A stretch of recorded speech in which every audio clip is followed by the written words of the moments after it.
السلام علیکم دوستو، میں واصف جاوید اور آپ دیکھ رہے ہیں دیسی ریل ٹی وی۔ دوستو، آپ میں سے کافی لوگوں نے بچپن میں کچھ کہانیاں پڑھی یا سنی ہوں گی، جن میں سے ایک جن شہزادی کو اٹھا کر کوکاف کے پہاڑوں میں لے جاتا ہے اور پھر ایک رحم دل چرواہا یا کوئی شہزادہ اس شہزادی کو کوکاف کے پہاڑوں سے چھڑوا کر لاتا ہے۔ یعنی دوستو، ان کہانیوں کا مقصد ایک تو شہزادی کا خوبصورت ظاہر کرنا ہے اور دوسرا کوکاف کے پہاڑوں میں جانے والے چرواہے یا شہزادے کی ہمت کو سلام پیش کرنا ہے۔ دوستو، آج بھی کوکاف کے پہاڑوں نے ایک ایسے چرواہے کو جنم دیا ہے جس نے نہ صرف مسلمانوں کے دلوں میں ایک شہزادے کی حیثیت بنائی بلکہ پوری انسانیت اسے ایک ہیرو مانتی ہے۔ دوستو، اس انسان کے بارے میں جاننے سے پہلے آپ کو یہ ویڈیو اینڈ تک دیکھنی ہوگی تاکہ آپ لوگ ان تمام چیزوں کے بارے میں جان سکیں جو آج تک آپ سے چھپی ہوئی ہیں۔ دوستو، ویڈیو کا باقاعدہ آغاز کرنے سے پہلے میری آپ سبھی نئے آنے والے دوستوں سے گزارش ہے کہ یوٹیوب پر موجود ہمارا چینل دیسی ریل ٹی وی سبسکرائب کرتے ہوئے ساتھ موجود بیل آئیکن کو بھی پریس کر دیں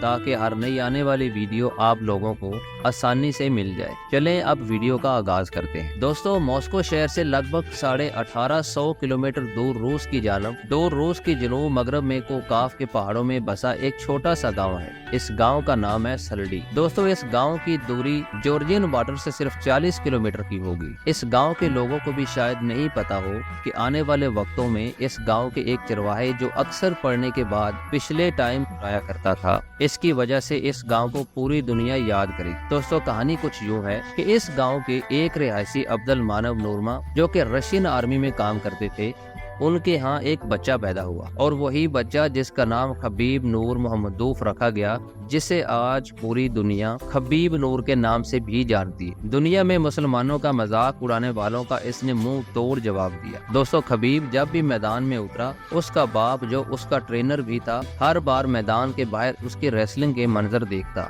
اور اسے مزید موٹیویٹ کرتا تھا۔ دوستو، 28 بار MMA میں جیتنے کا ریکارڈ خبیب کے پاس تھا۔ سال 2020 میں اس کے والد کی وفات ہو گئی۔ اپنے والد کی وفات کے بعد خبیب صرف ایک بار UFC کے میدان میں اترا، لیکن اس بار وہ ماں سے آخری بار لڑنے کے وعدے پر آیا۔ دوستو، 29ویں بار بھی وہ جیت گیا۔ خبیب نے اپنے ساتھیوں سے کہا کہ میرے دستانے کاٹ دو اور اس کھیل کو خدا حافظ کہہ دیا۔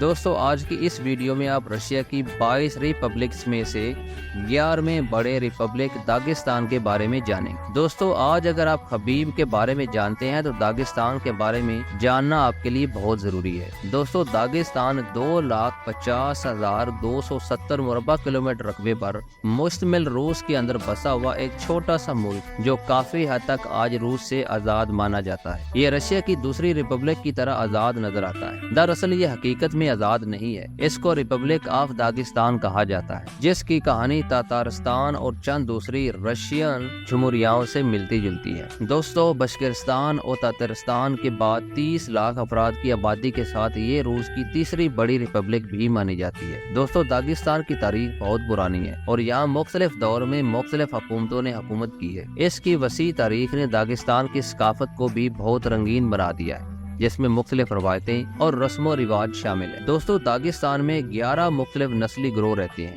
جن میں آوار، لزک-کومیک اور روسی شامل ہیں۔ ہر گروہ کی اپنی زبان، ثقافت اور مذہب ہے۔ داغستان ایک مسلم اکثریتی ملک ہے، لیکن یہاں عیسائیوں اور یہودیوں کی ایک چھوٹی سی اقلیت بھی رہتی ہے۔ دوستو، مخاشقلع قلعہ داغستان کا کیپٹل ہے اور سر کیمیلیکوف داغستان کے ہیڈ آف ریپبلک مانے جاتے ہیں۔ داغستان رشیا کی ایک ایسی ریپبلک ہے جہاں کے لوگ سب سے زیادہ اسلام کے قریب مانے جاتے ہیں۔ داغستان کی 84% آبادی مسلمان ہے، 3% رشین آرتھوڈوکس کے ماننے والے، اس کے علاوہ باقی آبادی دیگر مذہبوں کے ماننے والوں کی ہے۔ دوستو، فرض کریں اگر رشیا سے ایک سال میں 20,000 لوگ حج پر جاتے ہیں تو ان آدھی سے زیادہ تعداد یعنی 10,000 داغستان سے ہوتے ہیں، یعنی کل تعداد میں ہر سال نصف داغستان سے ہی ہوتے ہیں۔ دوستو، داغستان میں پہاڑی علاقہ ہونے اور قبائلی رہن و سہن کی وجہ سے 30 سے زیادہ زبانیں بولی جاتی ہیں، لیکن رشیا ہی یہاں کی سرکاری زبان ہے۔ اس علاقے کی آمدنی کا سب سے بڑا ذریعہ آئل کی پروڈکشن ہے۔ اس کے بعد engineering, textile, temper, chemical industry اور اس کے علاوہ کوئلہ اور گیس کی پروڈکشن ہے۔ دوستو، رشیا کے اس علاقے یعنی داغستان میں آئے روز بم دھماکے روز کا معمول بن گئے۔ کافی ٹائم گزرنے کے بعد اب یہاں صورتحال بہتر ہو رہی ہے اور بہتری کے پیچھے ایک بڑا ہاتھ ہے پیوٹن کا۔